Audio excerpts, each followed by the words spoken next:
cuisine des spectacles qui se passe dans ma cuisine. Bonjour Olivier. Bonjour Céline. Qui es-tu sur le spectacle Festen?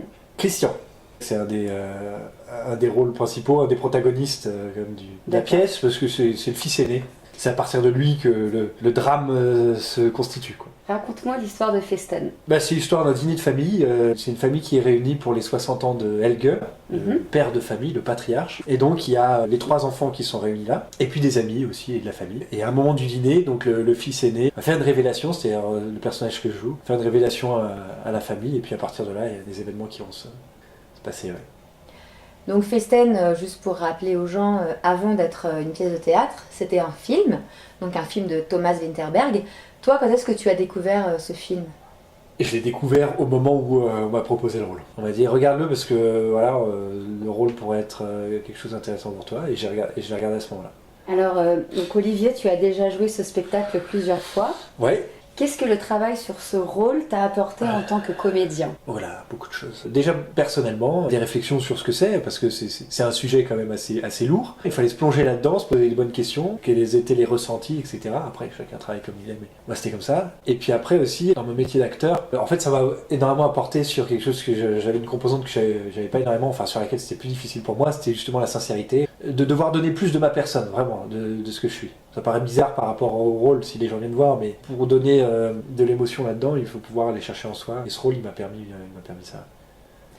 Quel a été le retour du public lors des représentations que vous avez données en décembre au Théâtre de Verre? Elles ont satisfait, je trouve, quelque chose qu'on cherchait, un objectif en tout cas pour moi à atteindre. C'est une histoire avec encore une fois un naturalisme très fort, une contemporanéité aussi forte, donc du coup il faut qu'on y croie à ça. Et c'est pas si facile que ça dans cette pièce. Et je trouve que l'objectif a été atteint. Les gens avaient de l'émotion, les gens nous suivaient jusqu'au bout de l'histoire avec les péripéties, les rebondissements, et vivaient ça à 100%.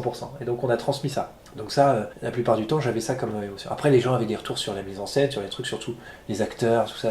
Chacun avait son truc à redire, ce qui est normal. C'était encourageant, en tout cas, pour continuer à la jouer. Est-ce que ces retours du public t'ont servi pour la suite? Oui. Aussi bien pour cette pièce que pour d'autres pièces, ça m'a servi. Ouais. Il y en a qui, spontanément, que je connaissais pas, qui sont venus voir la pièce, et qui après, viennent nous parler et faire des retours. Donc, du coup, je leur demande une réelle sincérité, parce que je leur dis pas de complaisance dans ce milieu-là, sinon on est mort, quoi. Ouais, non, c'est hyper utile. J'adore ça. Qu'est-ce que tu aimes dans ce spectacle?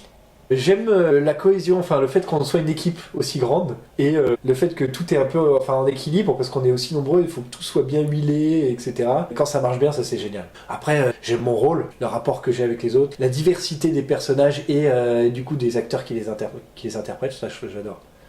Ouais, on est devenu une bonne équipe. Ouais. Qu'est-ce qui compte pour toi quand tu vas voir un spectacle? Qu'est-ce qui te touche et qu'est-ce que tu retiens? Il n'y a pas qu'une seule composante. D'accord.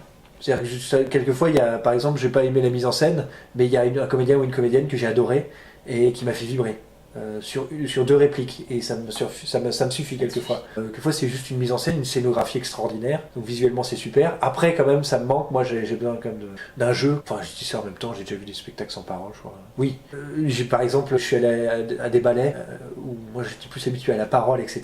Et là, je me suis dit, je vais quand même m'emmerder avec des trucs, il y a que de la danse et tout, et en fait j'ai pleuré comme j'ai rarement pleuré au théâtre, donc c'était extraordinaire, ouais. C'était génial. Et qu'est-ce que tu dirais de ce qui passe en fait? Quand ça passe, pourquoi ça arrive jusque toi, et quand ça passe pas, pourquoi ça arrive pas jusque toi? Ouais, c'est une bonne question, ouais. Peut-être que c'est ce que transmet l'artiste qui est sur scène, et la manière dont il va le transmettre, avec lui sa sincérité ou son envie de le transmettre, sa générosité, plus que sa sincérité. Oui, s'il y a une générosité, s'il y a quelque chose, si je vois... Après, quelquefois ça peut ne pas me toucher, parce que voilà, c'est pas quelque chose sur lequel je suis sur la même longueur d'onde, mais si tout à coup c'est fait parfaitement avec le texte, avec la situation, et ben ça me... Voilà. Super, merci. C'est pas très clair ce que je dis. Ah si, c'est très clair. Donc ce dont on vient de parler, pourquoi ça passe ou ça passe pas quand tu vas voir un spectacle, est-ce que tu penses que ça t'est propre, ou est-ce que tu penses que tout le monde finalement peut être atteint ou pas Oui, par ce qui me touche, ce qui m'a touché ou pas. Parce que tu décris de générosité, etc. J'en ferai pas une règle générale, même si oui, je pense que ça m'est quand même un peu propre pour en avoir parlé ensuite à d'autres gens. D'accord. Parce qu'il y a des moments, même quand je vais voir des films, il y a des choses qui me touchent spécialement. et qui touche pas forcément ceux qui vont voir avec moi le film. Mais globalement, je trouve qu'il y a quand même, il n'y a pas de règle générale, mais globalement, il y a quand même quelque chose qui permet de toucher la plupart des gens. Ouais. Parce que film et théâtre, quand même, enfin, un spectacle vivant, on va dire, c'est quand même différent. C'est différent, c'est vrai. Oui, sur le théâtre vivant, oui, non. Il y a des gens qui peuvent ne pas aimer le texte, la violence, il y a des choses qui les ont choqués, parce qu'il y a des gens qui s'arrêtent à des choses, à des ressentis, à des détails qui sont plus liés à leur histoire personnelle, et du coup, qui vont faire une impasse sur ce qui est beau dans le spectacle. Parce qu'ils peuvent pas, parce que ça les aura bloqués, justement. Voilà, ça les aura bloqués sur ça, soit par un sujet, par un truc, ils vont fermer les vannes. Alors que bon, c'est peut-être pas forcément les bonnes raisons sur lesquelles juger, mais je trouve que oui, c'est vrai que s'il y a une générosité, on pourra reprocher plein de choses, mais après, le fait qu'ils aient transmis quelque chose, ça, je pense que c'est assez général quand même. Merci. Quels sont les acteurs que tu admires et pourquoi ? Il y en a plusieurs générations, je pense à Jack Lemmon. Oui, il a un potentiel comique extraordinaire, moi il me fait rire, mais en même temps à côté de ça, du coup, il a une force aussi dramatique géniale. Du coup, il transmet des émotions extraordinaires. Et c'est un énorme exemple pour moi. Après, Christian Bale, il a une transformation de personnage hallucinante, et j'adore la composition de personnage, et lui, il a vraiment une implication entière là-dedans, quoi. Est-ce que c'est facile ou difficile pour toi d'être dirigé ? C'est les deux en fait. C'est que je suis assez malléable, donc, et pour moi c'est nécessaire que je sois dirigé, parce qu'il faut que, voilà, je peux faire des propositions, mais en même temps il faut que je sache ce que ça donne. Donc en fait ça va, j'aime bien, mais il y a des moments en fait je me rends compte que je peux me rigidifier si vraiment c'est pas ce que je pense, quoi. D'accord. Jusqu'où tu aimerais que Festen aille ? J'aimerais qu'on la joue régulièrement, qu'on tourne en France, qu'on soit acheté par les théâtres régulièrement, et puis pourquoi pas aussi à Paris et être programmé pendant plusieurs mois. Enfin, moi c'est ça mon objectif avec cette pièce. D'accord. Pour moi il y a le potentiel. Est-ce que tu joues sur d'autres projets en ce moment ? Oui, je joue à Musset, dans une forme qui est théâtre de chambre. D'accord. Donc on joue en appartement quand on se fait acheter. Ça s'appelle Il faut qu'une porte soit ouverte ou fermée. Et c'est une pièce pour deux, de 45 minutes. Et à côté de ça aussi, il y a une autre pièce pour enfants. C'est une adaptation de La chef de Monsieur Seguin. Tu la joues ? Passe-fleur. On est acheté là dans des écoles. D'accord. Puis on démarche aussi des mairies, des choses. D'accord, super. Continue à la jouer.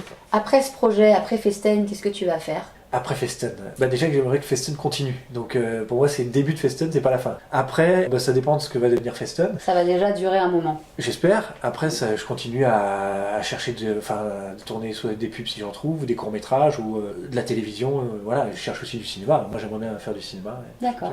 Est-ce qu'on peut gagner sa vie en tant que comédien ? Oui, on peut, bien sûr. Moi c'est pas mon cas pour l'instant, mais on peut, ouais. Comment alors ? Il y a plein de méthodes. Si on a fait une école nationale et qu'on a été repéré, on joue dans le théâtre public. On peut faire du boulevard moderne dans les théâtres privés. On peut faire du one-man show. On peut être intermittent dans des spectacles aussi pour enfants. Il y en a qui le font. Et puis aussi faire un peu de tout ça, faire un mix. On peut gagner sa vie en jouant. À la télé, il y a du boulot. À la télé, dans les téléfilms ? Ouais, dans les séries, il y a du travail. Après, il faut être dans le réseau, il faut avoir les castings, mais il y en a du travail énormément, quoi. Faire de la figuration aussi, hein. J'en ai connu qui faisaient que de la figuration. Dur, hein, mais bon. Et toi, c'est pas mon but, hein, mais... Tu développes ton réseau ? Ouais, c'est pas mon point fort. D'accord. Non, c'est pas mon point fort. Ok. Ah oui. Qu'est-ce qui est dur pour toi dans ce métier ? C'est de pouvoir rentrer dans les bons réseaux, dans la bonne division. Parce que si on fait pas partie d'un cercle, c'est très difficile de pouvoir avoir accès à des projets intéressants. D'accord, merci. Qu'est-ce qui est merveilleux pour toi dans ce métier ? C'est que c'est constamment nouveau, on rencontre beaucoup de gens, et puis on joue. Et ça, c'est ce qui est le plus merveilleux pour moi. C'est de jouer. Merci. En attendant de te retrouver sur les planches, qu'est-ce que tu dirais à votre futur public pour qu'ils viennent vous voir ? Eh bien, qu'il ne sera pas déçu. Parce que y a des rebondissements. Alors, s'ils ont déjà vu le film, qu'ils voient l'adaptation théâtrale, parce que ça vaut le coup aussi.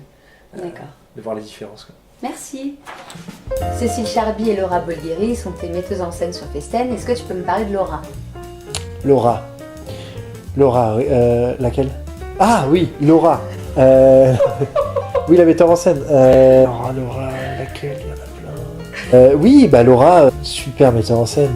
Grande fille, gros potentiel. Parle-moi de Cécile. Cécile. Vaste sujet. Oh là. Non, Cécile, je l'ai rencontrée il y a quelques années au Cours Florent. Elle peut paraître un peu introvertie au premier abord, un peu timide, ce qui la rend un peu bizarre, mais en fait, elle est hyper sympa et généreuse et elle sait très bien ce qu'elle veut. Et du coup, c'est très bien pour Festen. Pourquoi est-ce qu'elles t'ont choisi ? Parce que j'étais celui qui correspondait le mieux au rôle. Enfin, c'était évident. Je veux dire,